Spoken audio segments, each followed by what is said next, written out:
In this video, I'd like to share some recording tips and tricks that I've learned over the last couple of years. Now, I'm not an expert, but when I was researching this, I did find it hard to find information that dealt with recording jazz guitar because, let's face it, a lot of guitar recording involves effects, distortion, delays. Nothing against that, but the tips in this video are really just regarding recording a good clean sound with either an archtop or an electric guitar. Let's get into the video. Hey everybody, Jamie Holroyd here, helping you learn jazz guitar.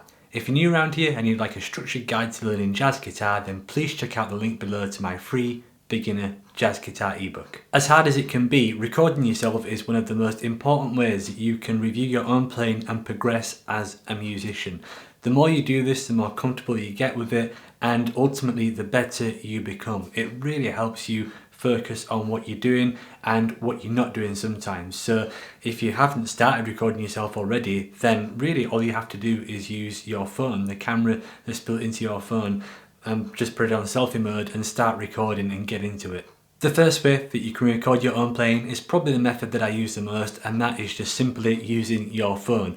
I usually just prop it against something that's on the desk here, put it on selfie mode, press record and do it that way. It's very quick and it's very easy, and when you want to get into recording you don't want all these other steps to get in the way. You simply just want to do it. So that would be the first way that I'd recommend. So just to give you an idea of the sound quality, here's a short sample from a minor blues solo that I recorded just using my iPhone. Now I will say that if you can in any way get your amplifier close to the actual mic on your phone, or if you're playing an acoustic guitar, try and get the phone as close as possible. That is going to give you the best sound if you can do that.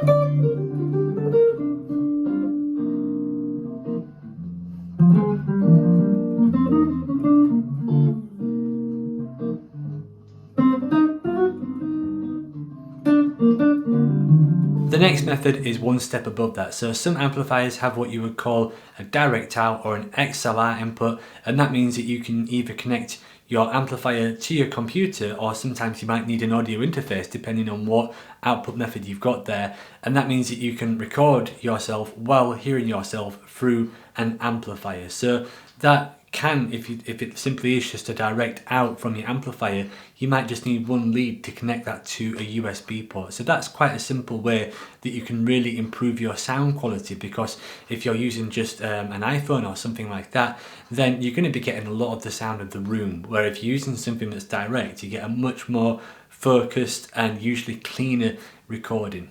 Another thing to mention is that some effects pedals, like for example the Line 6 Helix, are actually audio interfaces. So the new multi-pedals are great because you can actually use them in place of amps, so they've got amp simulation software and they can be used as an audio interface. So you don't need to buy a device like a mixer or an interface. You can simply sometimes just use a pedal to record yourself with. The downside to a pedal is that a good one, like for example the Line 6 or something similar by Axe Effects or Kemper, are usually quite expensive. So if you're just getting into this and you're not really into using all the other distortions and delays that you get with those, that can really be overkill. So my personal preferred method that I probably use the most is using an audio interface, and there are a few ways that you can get an audio interface. So the first one, as I said, is to use an effects pedal. Besides that, what you can also do is buy a dedicated audio interface. So the one that I use is called a Focusrite, and I would say that if you are buying an audio interface, always get one with two inputs, because what you can do then is record your guitar, and if you choose to buy a microphone and record the acoustic properties of an archtop guitar or something like that, then you can get a really good sound balanced by using some of the amplified sound and some of the acoustic sound. Now, one thing you can do is use an audio interface like what I've got, which is a very small compact box, two inputs, and it's very easy to use. We'll get more into mics in a little while, but that is one option. Another option that you can use is something called a mixer, a USB mixer. You probably tend to associate mixers with live performances. Whenever you're going to see a live performance, especially a big one, there's usually a big sound deck with different with about 1 million knobs on. That would be another way that you could go about doing that, and I personally really like using USB mixers. In fact, if I had a bit more space, I'd probably have one here. The reason why I sometimes prefer using a USB mixer to an audio interface is because you sometimes have EQ on the mixer itself and you have reverb. So if you've ever used something like an outstrap guitar and plugged that into a PA system before, it's usually a pretty good sound, to be fair.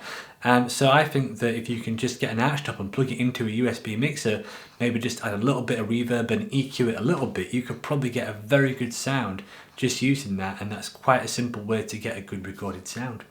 I'm just going to talk about using an actual audio interface like a Focusrite for a minute, because I'm sure many of you probably want something that is small and more portable, so there's a few ways in which you can go about using one of those. So the easiest way to use an audio interface and get a good sound if you're using a solid body electric guitar is to use some pedals that you might have laying around. So when I first started this, I got the audio interface and I had a reverb pedal, and that's what I did. The reverb added a lot more warmth to the sound and really kind of give it a bit more character. So here's a quick demonstration that I recorded a couple of years ago when I was at the very beginning of this journey, and all I used was my old Strat plugged into a reverb pedal that was plugged into the Focusrite, and then I just synced the audio and video together.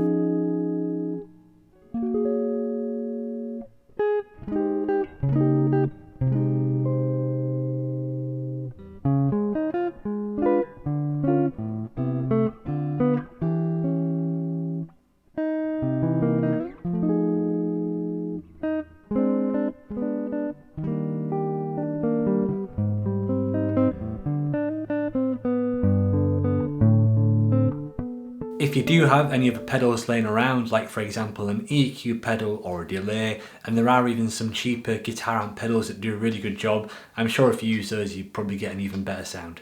The next method to record guitar, which I'd like to discuss, is using amp simulators. Now, many of these things can really become their own separate videos, but my intention is just to give you a broad overview and my experience with them. So the amp simulators that I use are all the free ones in GarageBand, and if you've got a Mac, then GarageBand is a free DAW that you can use that has amp simulators built in.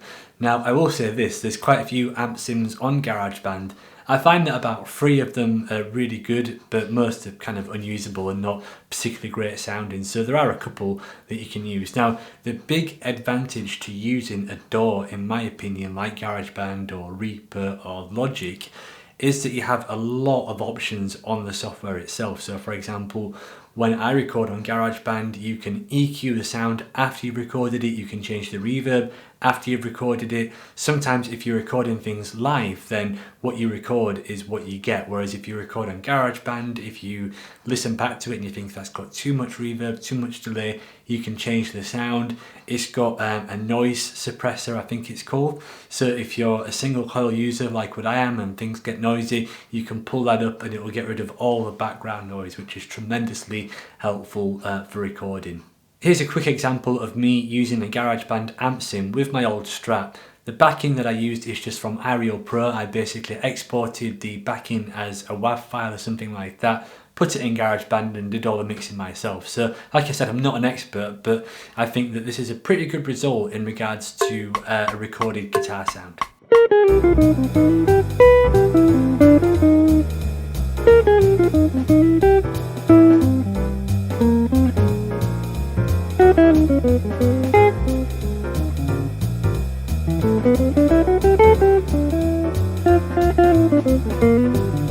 The next method of guitar recording that I'd like to discuss is to use a physical microphone.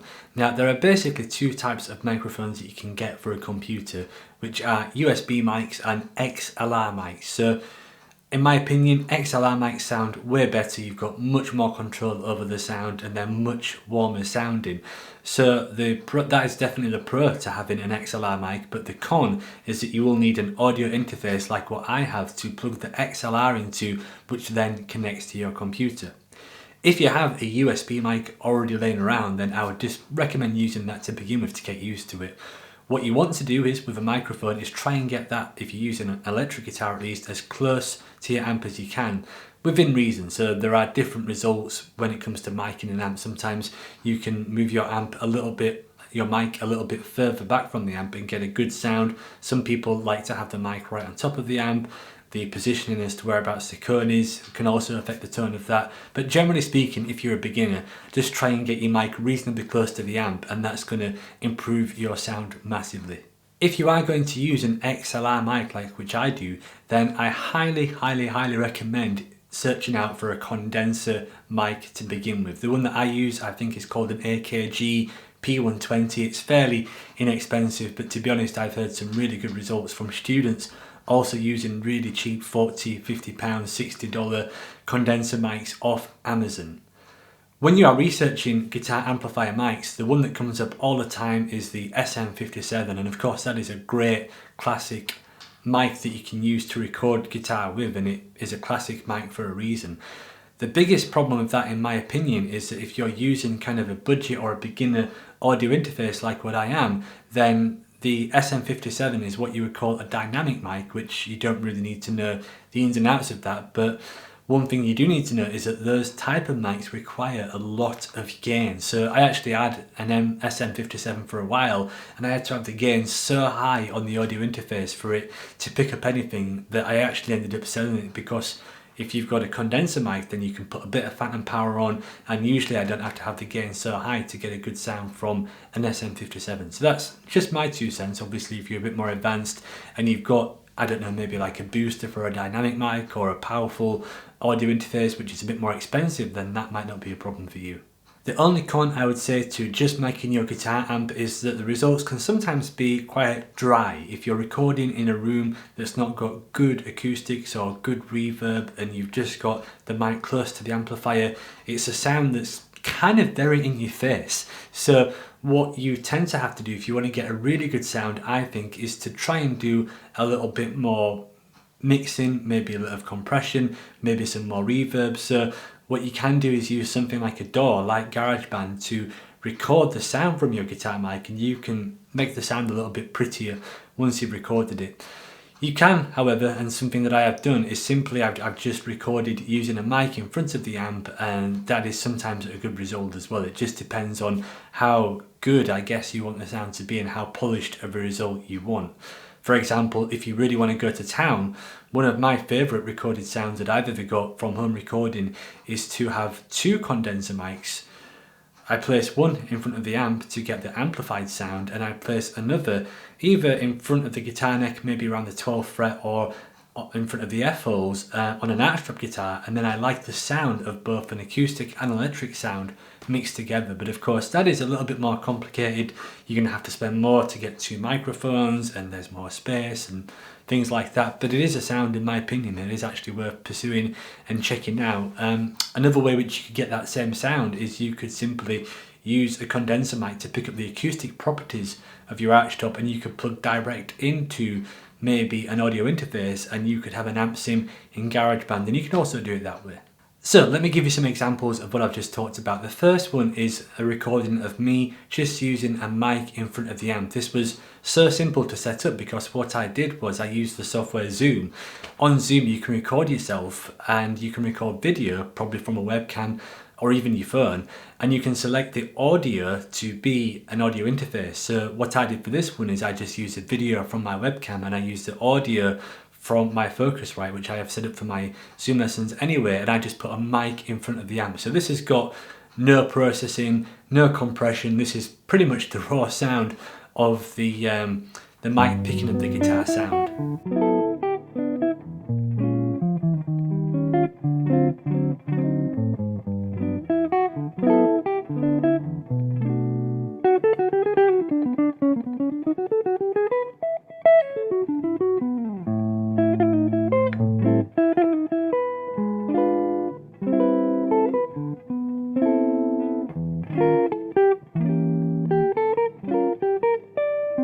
In contrast to that, here's a recording of me playing another guitar, but this time what I did was I actually put the mic through a DAW, so the guitar mic picked up the guitar amp, but I think I added some more reverb, some compression, and you can tell the sound of this one is a little bit more polished, but it might be hard for you to distinguish because I'm using different guitars and different amps on both. So let me know in the comment section which of these sounds and which of these recording methods you prefer.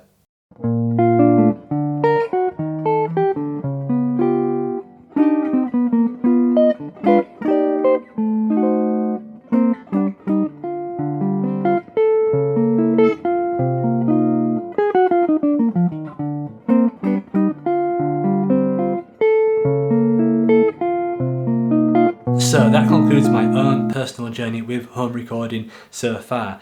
As you can tell, trial and error is key. I have used and tried so many different things, and at the end of the day, you've just got to get what is easier for you to do. And most of the time, if I actually just want to review my playing, aka I want to see how I can improve it, and I will just use my phone. But if I've got good results with that and I know what I'm playing, I'm fairly happy with what I'm playing, then I probably will go through the other steps to record something that's a little bit more polished. If I'm going to put that as a lesson video or even just a performance video, then I try to go through the other steps. But equally, there are some examples where I've just listened to it back on my phone and it sounded fine as well. So if you haven't recorded, then you definitely want to get started doing that today. So what are your thoughts on home recordings? I'd love to know how you guys record yourself. Share a comment below. And if you enjoyed this video, don't forget to subscribe to the channel and click like.